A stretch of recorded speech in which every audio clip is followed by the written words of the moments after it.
Ikaw ba ay nurse na mayaman na? Magtayo ka ng ospital.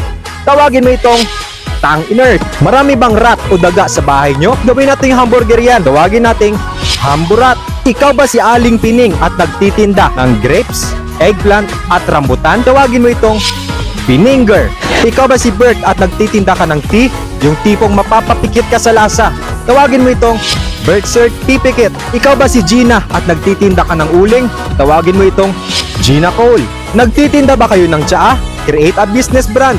Tawagin nyo itong Pucha. May water refilling station ka ba? Tawagin natin itong Ikaw at Aqua. Mag-imbento ka ng dishwashing liquid na gawa sa mineral water, yung tunog tunay. Tawagin mo itong Mineral Washer. Kayo ba ay nagtitinda ng drum? Tawagin mo itong United Kingdom. Ikaw ba si Kenan at magaling manghula? Magtayo ka ng negosyo. Tawagin mo itong Kenan